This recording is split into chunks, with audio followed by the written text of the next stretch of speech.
मौन का अभ्यास करते हैं। तो हम सभी भी प्यारे ब्रह्मा बाबा को फॉलो करते हुए उनके समान बनने का श्रेष्ठ लक्ष्य अपने सामने रखें। प्रवृत्ति मार्ग में रहते हुए भी बाबा ने कैसे सभी का बैलेंस रखते हुए, सभी का दिल जीत करके, शिव बाबा का भी दिल जीता और नंबर 1 मुरब्बी बच्चा बने। तो एक सर्विसेबल बच्चे के लिए क्या क्या जरूरी हो, तो आज बाबा ने साकार मुरली में भी बताया है। तो सारे गुण, सारी विशेषताएं, सारी खूबियां हमने ब्रह्मा बाबा के अंदर देखी। तो व्यक्ति का जीवन जो होता है, चरित्र, उससे पता पड़ता है कि व्यक्ति कितना श्रेष्ठ व्यक्तित्व का धनी है। तो प्यारे ब्रह्मा बाबा की जीवन कहानी को आप सभी ने पढ़ा भी होगा, सुना भी होगा, या कुछ नए भाई बहनों ने जिन्होंने शायद नहीं भी पढ़ा होगा तो वह अवश्य पढ़े। बहुत प्रेरणादायी ऐसी बाबा की जीवन कहानी है और इस कहानी को और अच्छी तरह से मेमोरेबल बनाने के लिए हम थोड़े से क्वेश्चन आंसर एक दूसरे के साथ करेंगे, जिसके आधार से हमको और ब्रह्मा बाबा की विशेषताओं को जानने की मतलब चांस मिलेगा। तो बहुत प्राइमरी लेवल पर मैं क्वेश्चन पूछूंगी आपको, बहुत डीप नहीं पूछूंगी। तो ब्रह्मा बाबा का लौकिक नाम क्या था? ये मेरा फर्स्ट क्वेश्चन आपसे रहेगा। Dada Lekhraj. Dada Lekhraj. Very nice, very good, Lekhraj. Very good, right. जी जी, थैंक यू। रेज हैंड करेंगे और शेयर करेंगे, ठीक है? तो जो फर्स्ट रेज हैंड करेगा वो उत्तर देगी। ओके। जी। सेकंड क्वेश्चन है कि बाबा ने लौकिक में, भक्ति में कितने गुरु किए थे?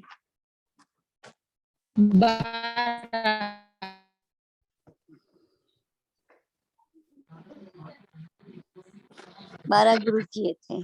जी, सिस्टर अंशु। Right answer. बाबा किसके परम भक्त थे? कौन इष्ट था बाबा का?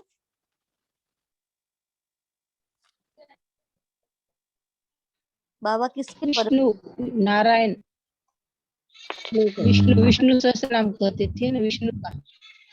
विष्णु या नारायण?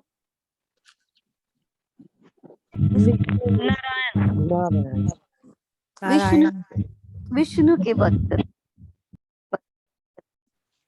बाबा शुरू में जो सत्संग लेते थे, उनके घर में जो सत्संग चलता था, उसको किस नाम से जाना जाता था शुरू में? ओम मंडली के नाम से। वेरी गुड, ओम मंडली जाना जाता। बाबा का हीरे का व्यापार कहाँ था? कलकत्ता में। कलकत्ता में। Very nice. बाबा को विष्णु चतुर्भुज का साक्षात्कार कहाँ हुआ? वाराणसी में। बनारस कहाँ हुआ? बाबुलनाथ मंदिर कलकत्ता में। बॉम्बे में बाबुलनाथ। बाबा को विष्णु जी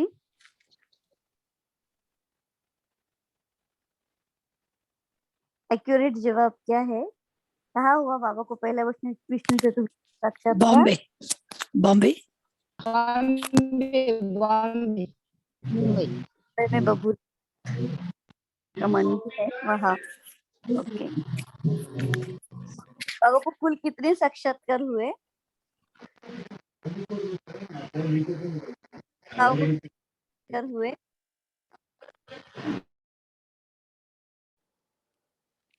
दीदी सुनाई नहीं दिया, कहाँ पर हुआ था पहला? बाबूरीनाथ मंदिर, बॉम्बे। बाबूनाथ मंदिर, बॉम्बे।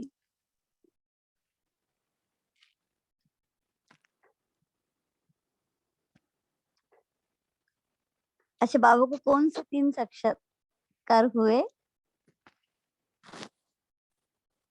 जी शेरू भाई बोलिए।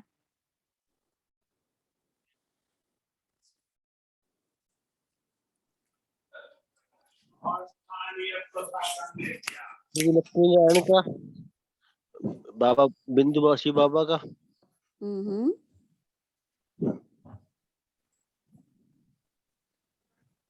चतुर्भुज का, बस ये तीन ही हुए थे दीदी।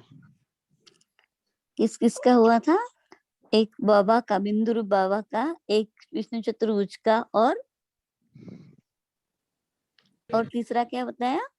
युग का, विनाश का। विनाश का और सतयुग का। हाँ जी, हाँ जी। ओके, अच्छा। शिव बाबा का साक्षात्कार नहीं हुआ था, उसको हम साक्षात्कार नहीं कह सकते। साक्षात्कार वो होता है जो देखा जाता है आंखों के सामने दिव्य दृष्टि से। पर शिव बाबा का अवतरण हुआ था।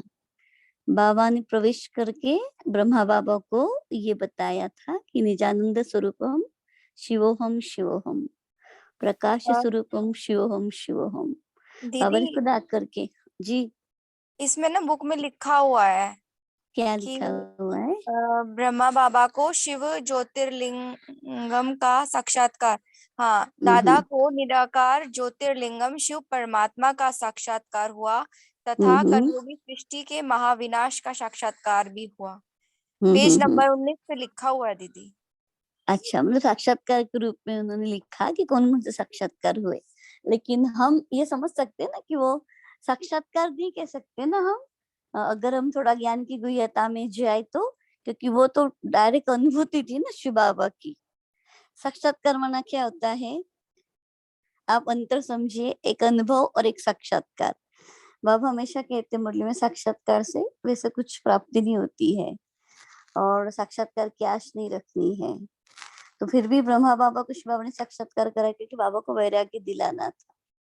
तो बाबा को वो विष्णु चतुर्भुज का, विनाश का और सत्य का साक्षात्कार हुआ। लेकिन हम ऐसा कह सकते हैं कि परमात्मा मिलन की अनुभूति हुई। तो भी मेरा अपना चर्निंग है कि वो अनुभूति थी, वो सिर्फ साक्षात्कार नहीं था। लिहाज एक साक्षात्कार होता है तो व्यक्ति वो टेम्पररी मतलब वो उस ताकत को महसूस करता है, लेकिन अगर हम ज्ञान की विहता में जाए तो हम इसको साक्षात्कार नहीं कह सकते। बुक में लिखा है ठीक है, पर हमारे हिसाब से हम साक्षात्कार ये वर्ड उसके लिए छोटा लगेगा ना, कि बाबा ने डायरेक्ट अनुभूति कराई ना ब्रह्मा बाबा को, और वो बताया ना कि मतलब मैंने तुम्हारे तन का आधार लिया है और मैं तुम्हारे द्वारा ये कार्य कराने वाला हूँ। तो हम ऐसा भी कह सकते हैं उसको, बुक में लिखा है तो ठीक है, उसको शब्द यूज किया है साक्षात्कार का, तो नॉलेज के हिसाब से ठीक है, बाबा को ये साक्षात्कार हुए। तो थोड़ा अगर हम हट के सोचे आउट ऑफ सिलेबस जाके, तो ये भी हम उसके लिए समझ सकते हैं। राइट है आपका। ओके, अच्छा। ब्रह्मा बाबा ने अंतिम कौन सा मंत्र दिया? ब्रह्मा बाबा ने जाते जाते अंतिम समय कौन सा मंत्र दिया? निराकारी निर्विकारी निरहंकारी, निराकारी निर्विकारी निरहंकारी, निराकारी भव, बच्चे निराकारी निराकारी भव, निर्विकारी भव और निरहंकारी भव। ओम और शांति। बाबा ने ये शब्द उच्चारण किए मधुबन में कौन से प्लेस पे? हिस्ट्री हॉल, हिस्ट्री हॉल में। बरोबर है। बाबा खत जो लिखते थे बच्चों को, वो किससे लिखते थे?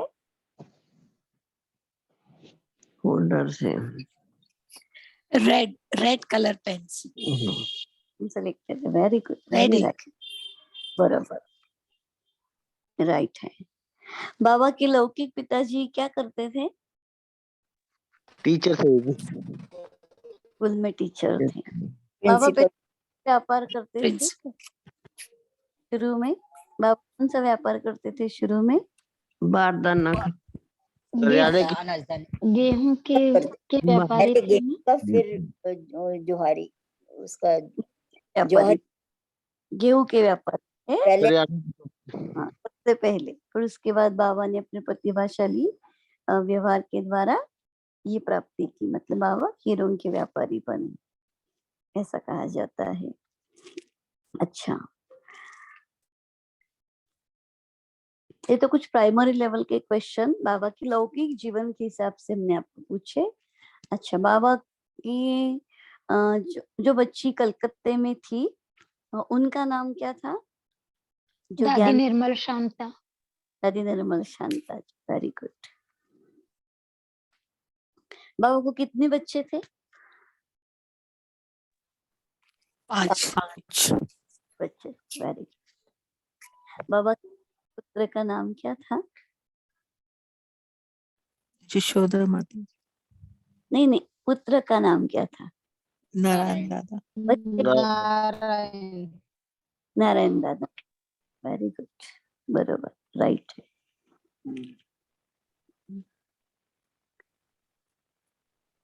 मधुबन के 4 धाम जो है उसके बारे में क्या महत्व बाबा ने बताया? जो बाबा की कर्म भूमि है, तो एक एक प्लेस का महत्व है, तो वो क्या महत्व है? बाबा की कुटिया, हिस्ट्री हॉल, बाबा का कमरा और शांति स्तंभ, चारों के लिए बाबा ने एक वाणी चलाई थी, तो चारों का महत्व क्या है उन 4 स्थानों? व्यस्त से चलता हो तो हिस्ट्री हॉल में आ जाओ, स्नेह मिलन करना है तो बाबा के कमरे में आ। क्या करना मन है का हो तो शांति स्तूप में के बाबा की कुटिया में। मन उदास हो तो बाबा की कुटिया में। अच्छा, बाबा के कमरे में बाप समान बनना। और बाबा से शक्ति लेनी है तो शांति स्तंभ पे आ जाओ। Very nice. होशियार बच्चे, आप सबने पढ़ा हुआ है शायद, पढ़ा इसलिए अच्छी तरह से जवाब दे पा रहे। Very nice, very good. अच्छा, ब्रह्मा बाबा के कौन से 4 मुख्य कदम हैं जिसके ऊपर शिव बाबा में चलने के लिए कहते हैं, जिसके लिए अव्यक्त मुरलियां चली हुई है अलग अलग? 4 मुख्य कदम ब्रह्मा बाबा के शिव बाबा ने बताया। सर्वंश दानी था। संपूर्ण वो क्या बोलते हैं, संपूर्ण पहला तो सर्वंश समर्पणता दानी और फिर निश्चय बुद्धि। सर्वस्व त्यागी ना पहला कपि दीदी, या संपूर्ण समर्पणता, 4 या त्यागी, दूसरा निश्चय बुद्धि। मुख्य 4 वानियां चली थी, बाबा के कदम है जिनके ऊपर चलने के लिए शिव बाबा ने बताया है।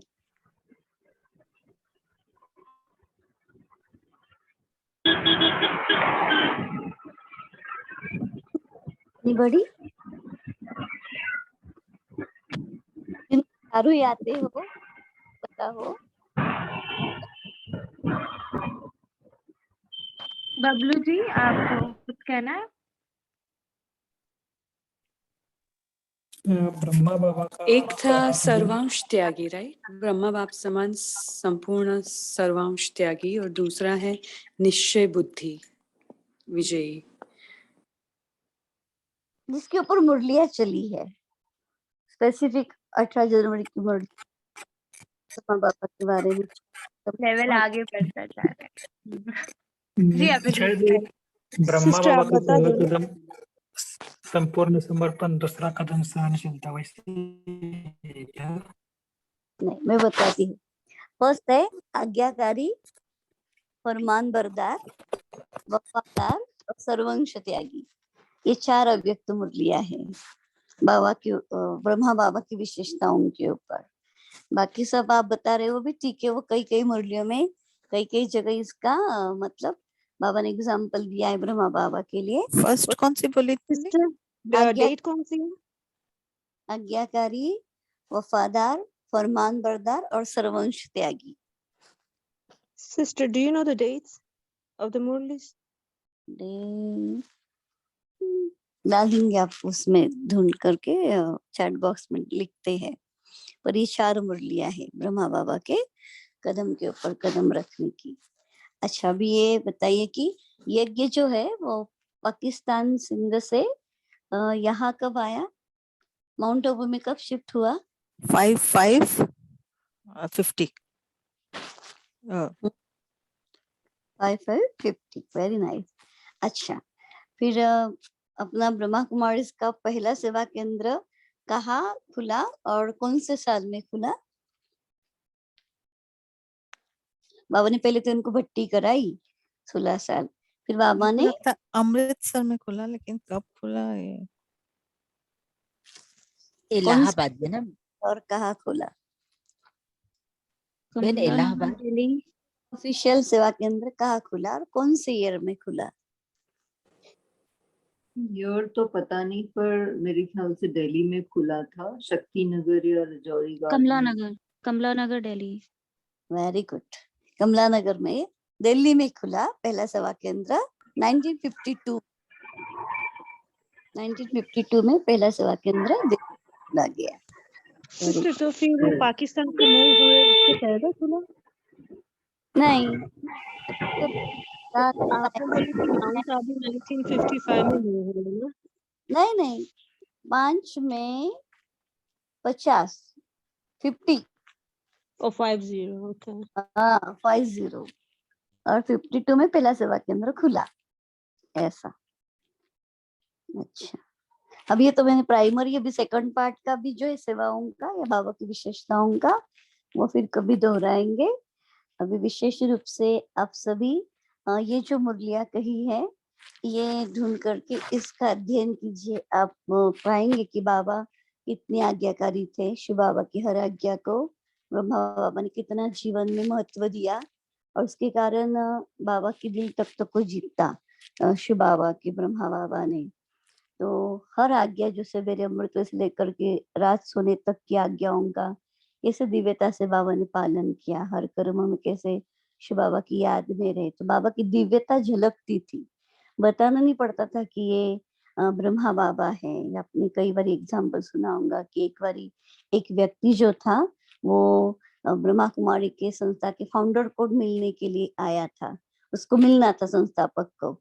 तो वो वहां से चलते हुए आया पांडव भवन के वहां से, तो उसने देखा कि सामने एक व्यक्ति गोले बना रहा है, गोबर के गोले बना रहा है। उसने कहा मैं इससे पूछ लूं कि तुम्हारा संस्था का फाउंडर कहाँ है, मुझे उनसे मिलना है, तुम्हारे मुख्य व्यक्ति को। तो जैसे वो उनके सामने गया, उनको देख करके उसको एहसास हुआ कि यही हो सकता है, दूसरा कोई हो ही नहीं सकता है, क्योंकि वो ब्रह्मा बाबा थे। तो इतना साधारण कर्म बाबा कर रहे थे, लेकिन फिर भी बाबा इतना शिव बाबा की याद में थे, इतनी रूहानियत और अलौकिकता उनके चेहरे से झलक रही थी, इतना उनका ओरा पावरफुल था कि वो दिव्यता उस सामने वाले व्यक्ति को तुरंत टच हुई, कि उसको लगा कि इनके जैसा प्रतिभाशाली, इनके जैसी दिव्य व्यक्ति तो दूसरा कोई हो ही नहीं सकता है, और यही हो सकती है। मतलब टचिंग उनको वहां से मिली। तो मतलब इस प्रकार से, इस कदर से ब्रह्मा बाबा मतलब अपने रूहानियत में रहते थे, अलौकिकता में रहते थे, अव्यक्त स्वरूप में रहते थे। तो ये हमको भी सीखना है कि भले हम कोई भी साधारण कर्म कर रहे हैं, लेकिन हम इतने शिव बाबा की याद में हो कि जैसे उसमें भी कोई हमको देखे तो भी लगे कि एक दिव्य अलौकिक फरिश्ता है, कोई कॉमन व्यक्ति नहीं, असाधारण व्यक्तित्व की धनी है। एक आभा मंडल जो होता है योगी व्यक्ति का, वो आभा मंडल मतलब वो दिव्यता, वो ओरा फील होना चाहिए। तो जब हम आत्माभिमान स्थिति में रहते हैं और बाबा की याद में रहते, तो वो पॉसिबल है कि सामने वाले को देह नहीं दिखता है, उसको हमारी दिव्यता दिखती है, डिविनिटी दिखती है। तो ये हम बाबा से सीख सकते हैं। जो हम अव्यक्त ये शब्द यूज करते हैं ना, तो ये होता है व्यक्त से बिल्कुल परे होना। तो वो स्थिति हमको अपनी बनानी है। बाकी तो बहुत सारी बाबा की विशेषताएं हैं, इतने बाबा निरंकारी थे, परोपकारी थे, वो तो हम समझ सकते हैं जब हम सुनेंगे। आगे भी रोज आप सुनेंगे कड़िया। तो पहले तो ये आज्ञाकारिता का गुण, और कैसे बाबा ने तन मन धन सब सर्वस्व त्याग किया, लेकिन कभी भी बाबा को एक संकल्प भी नहीं उठा, और बाबा ने सब कुछ तेरा कहा, सर्वस्व समर्पण किया। खुद भी नहीं किया बल्कि अपने परिवार को भी कराया। नहीं तो खुद ही होवे, लेकिन अगर परिवार भी अगर राजी न होवे, उनके भी संकल्प चलते थे, तो भी शायद वो मतलब ये होता था। पर ये बलिहारी ब्रह्मा बाबा की थी, उन्होंने सबको राजी करवाया, सबसे छुट्टी ली, और फिर बाबा ने सब डेडिकेट किया। ये बहुत बड़ी अचीवमेंट होती है पुरुषार्थी जीवन में, कि लौकिक का भी सर्टिफिकेट होना बहुत जरूरी होता है। जो बाबा हमको कहते हैं ना, लास्ट भी हमको सबका सर्टिफिकेट लेना है, लौकिक अलौकिक, और फिर स्वयं और बाबा, इस प्रकार से। तो बाबा ने वो भी करके दिखाया। और एक कुशल व्यापारी भी थे बाबा। ये नहीं कि कुछ वहां नहीं हो रहा था इसलिए, या ऐसा नहीं। जैसे कई लोग आध्यात्म को क्या देखते हैं कि वहां कुछ नहीं हो रहा है इसलिए ये रास्ता पकड़ लिया, ऐसा भी कई सोचने वाले लोग होते हैं। लेकिन जब वो देखते हैं कि एक अच्छा खासा व्यक्ति जो प्रॉपर सेटिंग में था, उसका पूरा लाइफ इतनी अच्छी तरह से नाम मान शान प्रतिष्ठा में गुजरा हुआ था, उसके पास किस चीज की कमी नहीं थी, व्यक्तित्व इतना अच्छा था, आर्थिक स्थिति इतनी अच्छी थी, रिलेशन इतने अच्छे थे, मान मर्तबा इतना अच्छा था, एज भी इतनी हुई थी, सब हुआ था ना बाबा का। क्या था? एक लौकिक लाइफ के लिए, भौतिक जीवन के लिए जो जरूरी है, सब था बाबा के अंदर। फिर भी जब शिव बाबा का ज्ञान मिला तो बाबा को जो वैराग्य आया और ज्ञान की समझ, निश्चय जो बाबा को बैठा ना, उसके कारण बाबा बलिहार हुआ है। तो फिर वो बलिहारी कैसे होती थी, वैरागी कैसे आता था? तो ये चीज भी बहुत सीखने जैसे ब्रह्मा बाबा से, कि कंप्लीट था सब, फिर भी बाबा को ये था, मतलब दिव्यता की अनुभूति बाबा ने की, रूहानियत की अनुभूति की। जो बाबा कहते हैं, आजकल लोग कहते हैं हम यही स्वर्ग में बैठे, हमको किस चीज की कमी, हम क्यों भगवान को याद करें, हम क्यों मतलब ज्ञान सुने। तो ये उनके लिए उदाहरण है कि ब्रह्मा बाबा के पास सब कुछ था, फिर भी वो निश्चय बुद्धि कैसे बने, उनको बेहद का वैराग्य कैसे है, न कुछ दुख था, न कुछ कष्ट था, कुछ भी नहीं था, पर ज्ञान के हिसाब से वो बलिहार गए, इसलिए वो नंबर 1 बने। मजबूरी से, परिस्थितिवश, दुख है, कुछ प्रॉब्लम है, इसलिए वैराग्य आता है, तो वो कोई बड़ी बात नहीं है। तो बेहद का वैराग्य या सर्वंश त्यागी, ये दो चीजें एक दूसरे से जुटी है। जो बेहद का वैरागी होता है वही सर्वंश त्याग कर सकता है, वैराग्य नहीं तो फिर सर्वंश त्याग नहीं हो सकता है। तो वो बाबा के जीवन के अंदर हमने देखा, और हर्ष बाबा के फरमान का पालन बाबा ने किया, कभी भी ना फरमान बरदारी नहीं की। तो ये भी बहुत महत्वपूर्ण। बाबा जैसे हमेशा कहते हैं, सजनी अपने साजन से हमेशा वफादार रहती है। तो ब्रह्मा बाबा के जीवन के अंदर वो वफादारी भी ब्रह्मा बाबा ने निभाई। मतलब हर प्रकार से बाबा ने अपने मार्क्स जमा किए। तो हम बाबा से प्रेरणा ले सकते हैं कि बाबा ने कितना मतलब एक्यूरेट ज्ञान को समझा, उतना अभ्यास भी किया।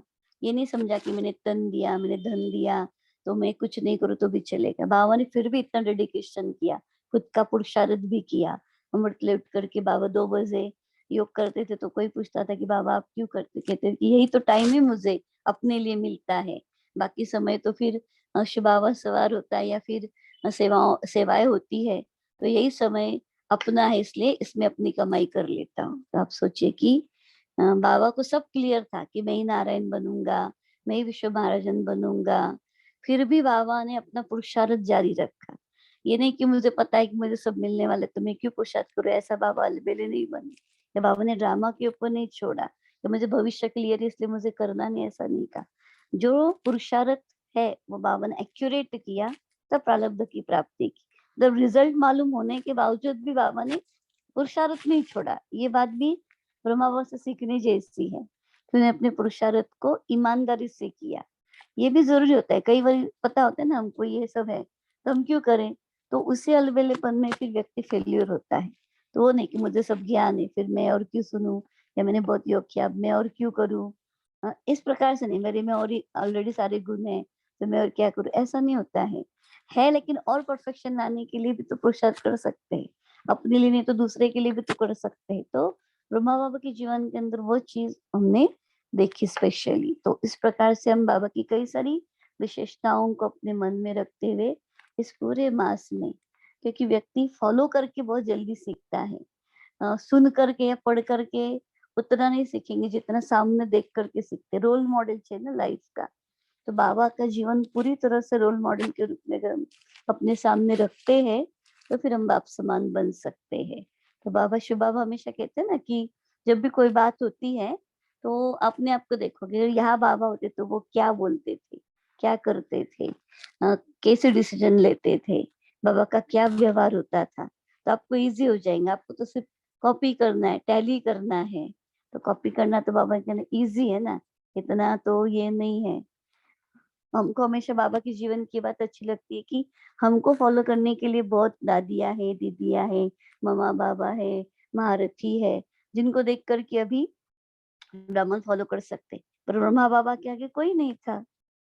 बाबा ने किसी के फुटस्टेप के ऊपर फुटस्टेप नहीं रखे, लेकिन फिर भी बाबा ने अपना होने से इतना पुरुषार्थ किया कि बाबा के फुटस्टेप पर, बाबा के कदमों पर कदम रख करके आज पूरा ब्राह्मण परिवार चल रहा है। बाबा का हर कर्म हमारे लिए नियम बन गया, बाबा की हर विधि हमारे लिए सिद्धि बन गई। तो ये बहुत बड़ी बात होती है कि जहाँ कोई नहीं, उस राह पर अकेले पहले चलो और फिर सबको मोटिवेट करो, तभी तो वो आदि पिता है, सारी सृष्टि का पिता है, मनुष्य सृष्टि का शिजरे का आदि बीज है, भागीरथ है। तो ये बाबा की यूनिक विशेषता है। जैसे परमात्मा की अपनी यूनिक महिमा है, यूनिक क्वालिटीज है, ऐसे ब्रह्मा जो नंबर 1 आत्मा है, उसकी अपनी अलग क्वालिटीज और अलग एक यूनिक क्वालिटीज है। जो ब्रह्मा भी एक ही हो सकता है, जैसे शिव बाबा एक है, ऐसे ब्रह्मा भी एक ही, कृष्ण की आत्मा भी एक ही। तो ये समवन स्पेशल का जो मीनिंग है वो इसलिए कि वो उनके अंदर वो था। जो हम बाप समान बनने का लक्ष्य रखेंगे, बाबा के समान तो हम बनेंगे, परंतु जो पार्ट में मतलब गाया जाएगा वो तो एक ही ब्रह्मा, एक ही भागीरथ गाया जाएगा ना। उनके जैसा सिमिलर पार्ट, सेम पार्ट नहीं हो सकता है ना हम लोगों का। हमको तो बाप को फॉलो करना, बाप समान बनने का लक्ष्य रखना है। पर ड्रामा में जो पार्ट है वो जैसे शिव बाबा का यूनिक है, ब्रह्मा बाबा का भी यूनिक है। ये भी हमको पक्का बुद्धि में रखना है कि एक ही ब्रह्मा हो सकता है, एक ही परमात्मा है, उस प्रकार से एक ही मम्मा है। तो उन्होंने अपना स्पेशल दिया। तो बाबा भी जैसे कहा ना उस दिन मुरली में कि तुम सिर्फ ब्राह्मण नहीं, कोटों में कोई तो बन गए, भगवान को पहचान लिया, जान लिया, लेकिन अभी तुमको को में को बनना है। मतलब सिर्फ हमको ऑर्डिनरी ब्राह्मण बन के नहीं रहना है, स्पेशलिटी अपने पुरुषार्थ के अंदर धारण करनी, विशेषता धारण करनी है। हमें कोई में भी कोई बनने का लक्ष्य रखना है। इस नए साल में हम आप सभी के लिए यही शुभ भावना रखेंगे कि हम सभी ब्रह्मा बाबा के कदमों पर कदम रखते हुए, शिव बाबा की हर आज्ञाओं का पालन करते हुए, बाबा से वफादार रहते हुए, फरमान बरदार बनते हुए, अपना सर्वंश त्यागी बन करके बेहद के वैराग्य को अपने अंदर जागरूक करते हुए तपस्वी मूर्त बने और अव्यक्त स्थिति बना करके बाबा के स्नेह का रिटर्न दे। बाबा की स्मृति दिवस, समर्थी दिवस पर एक समर्थ स्थिति की गिफ्ट हम बाप दादा को प्रेजेंट करें। इन शुभ भावनाओं के साथ ओम शांति। Thank you. ओम शांति। बहुत अच्छा। तो एक्चुअली सभी को पता नहीं होगा कि धनकौड़ी सेवा केंद्र से हमारे साथ सुलभा दीदी जी है, और मुझे बहुत अच्छा लगता है कि इनकी बहुत सारी विशेषता है। जैसे बाबा की विशेषता तो हमने बहुत सारे बुक में पढ़ी है, लेकिन ये दीदियों की विशेषता भी बहुत सारे होते हैं। कि जैसे मैं कभी कभी मुझे लगता है कि बाबा के हमारे सामने तो बाबा का उदाहरण तो है ही, लेकिन इन दीदियों का जीवन भी हमने देखा है कि वो भी ब्रह्मा बाबा को पूरा फॉलो करके चलते हैं। क्योंकि जब जब सेवा केंद्र पर जाते हैं तब तब हमें बहुत अच्छा ऐसा महसूस होता है। तो अब दीदी जी आपका बहुत बहुत थैंक्स कि आप ऐसे बीच बीच में आते रहना और हमें उमंग उत्साह सभी को देते रहना। तो आपके पास अगर थोड़ा सा टाइम है तो कुछ क्वेश्चन आंसर करें तो चलेगा क्या? हाँ ठीक है। ठीक है, किसी के कुछ क्वेश्चन है तो पूछ सकते हैं। अगर नहीं है तो हम थोड़ा सा योगा अभ्यास करते हैं।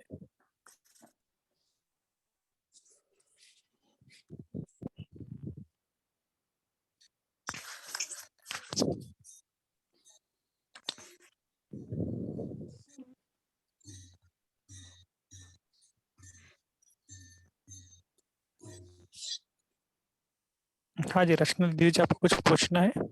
ओम शांति ब्रदर। हाँ, मेरा एक सवाल था। ये क्वेश्चन मैं पहले भी पूछ चुकी हूँ ग्रुप में, बट उस समय एक्यूरेटली आंसर नहीं मिल पाया था।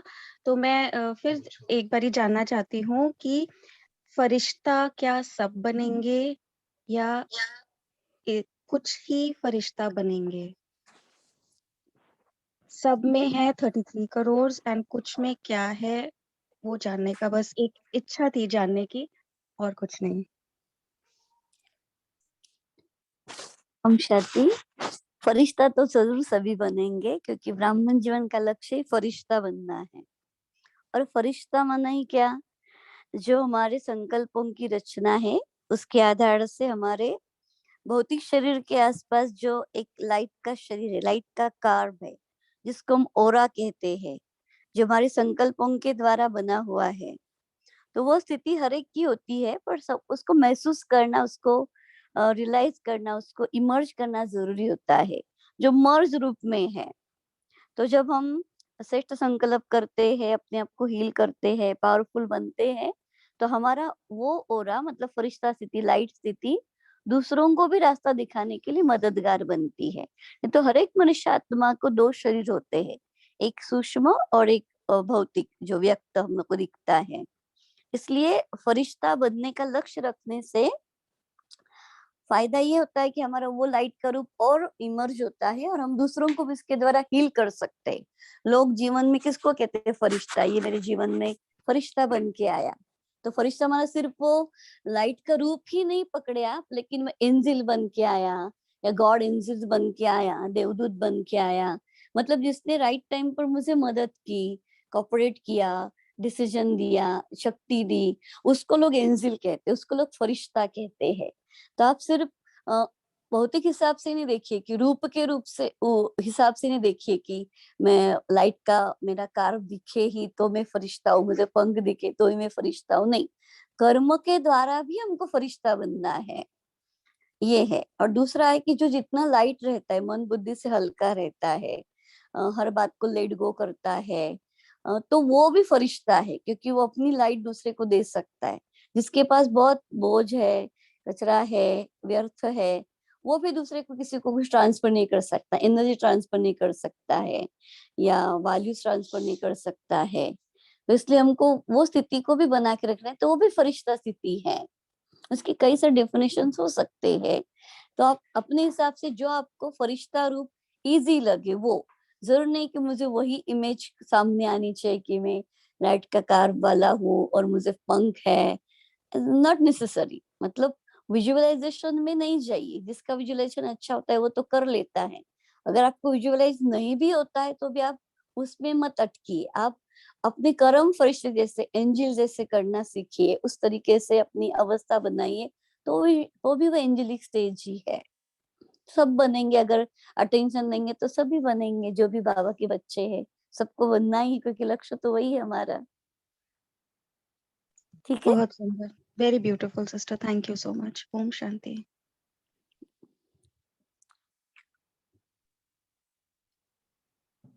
थैंक यू सीमा बहन, जी आपने हैंड रेस किया। ओम शांति।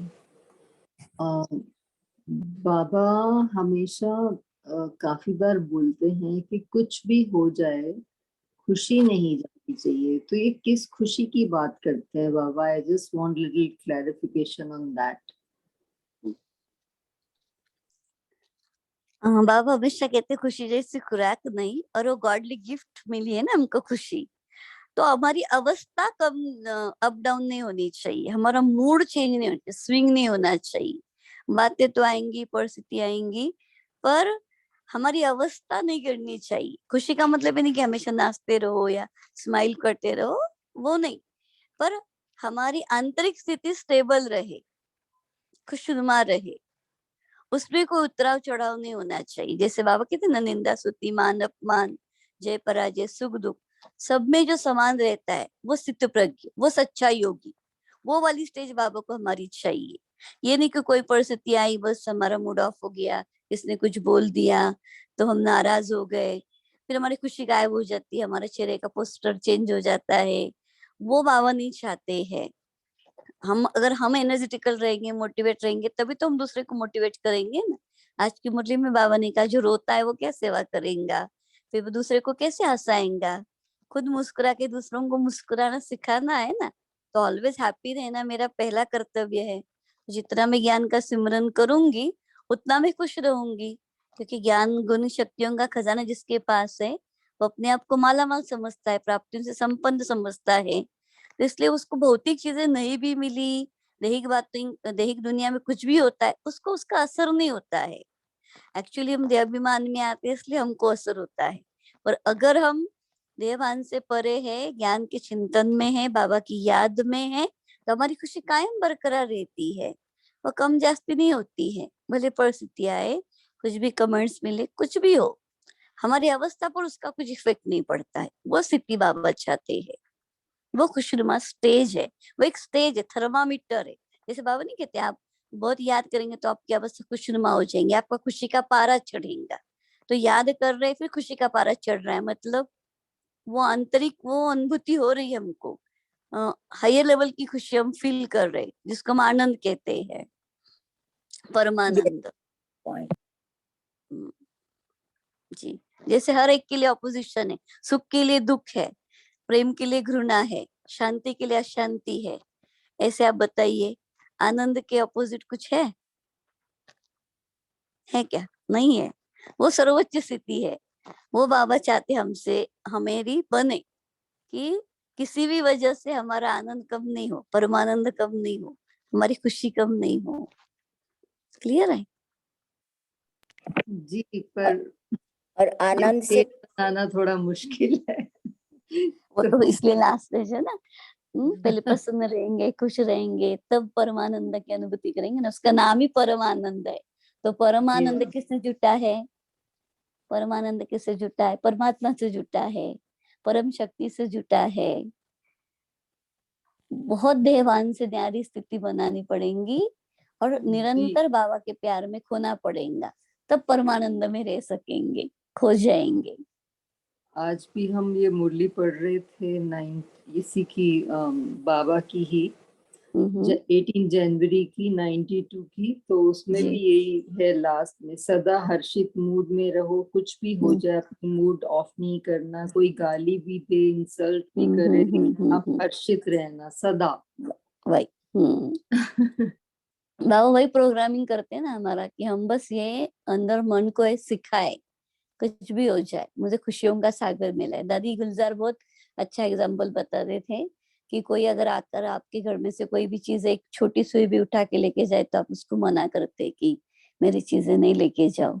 तो खुशी तो भगवान ने आपको दी हुई गिफ्ट है, आप किसी को भी कैसे चुरा के लेके जाने देते हैं? गॉडली गिफ्ट को तो संभाल के रखा जाता है, गिफ्ट कितने संभाल के रखते हैं। तो बाबा कहते मैंने तुमको ये चीज गिफ्ट की है ना, तो तुम्हारा काम है उसको संभाल के रखना, अपने चेहरे की खुशी। ऐसी ऐसी बातें याद करेंगे तो फिर वो थोड़ा इजी हो जाएगा। जी, थैंक यू जी। थैंक यू सो मच दीदी जी। लाइक आपने कहा कि समर्थ बनना हमको एक ये गिफ्ट देना है हम, पर आप ही हमारे लिए गिफ्ट है जो आज हम सभी अव्यक्तवाणी क्लब मेंबर्स के लिए, कि आप हमारे गिफ्ट बनकर आए और इतने सुंदर रीति से आपने सर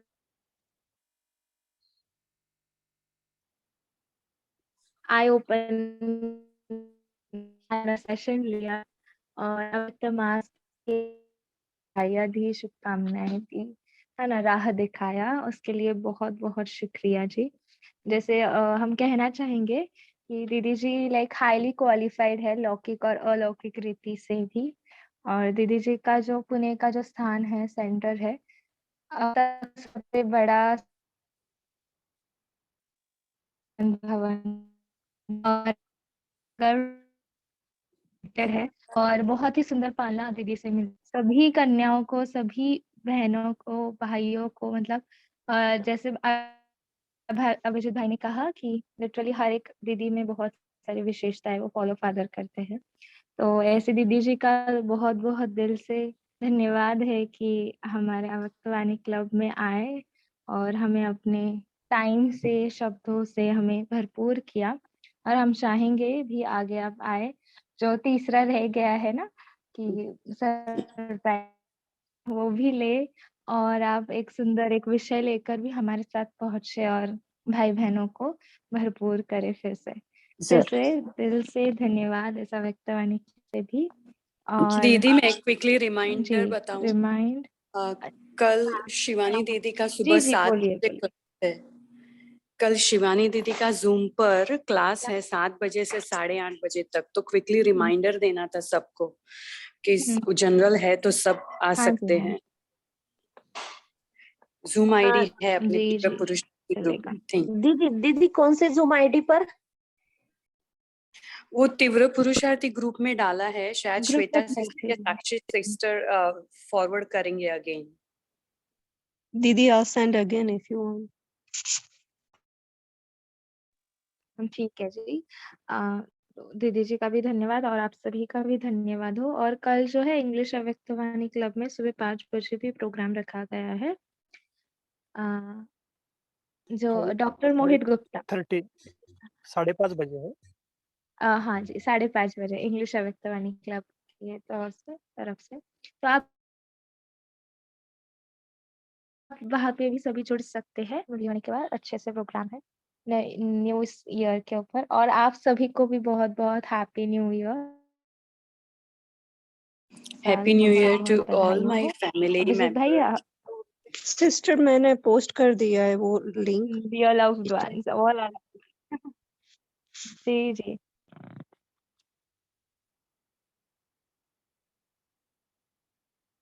ओके हाँ जी ओके हम शेयर कर रहे हैं ग्रुप पे तो all can join no doubt. ठीक है भाई जी आपको कुछ कहना है तो आपके मधुर और शुभकामनाएं से हम फिर मीटिंग एंड कर देते हैं।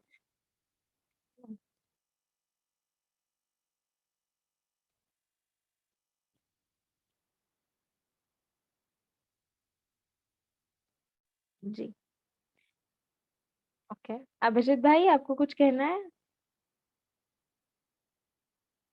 ओके ठीक है कैसे आप सभी को भी हैप्पी न्यू ईयर। कल मिलेंगे 8:30 बजे। Thank you Om Shanti.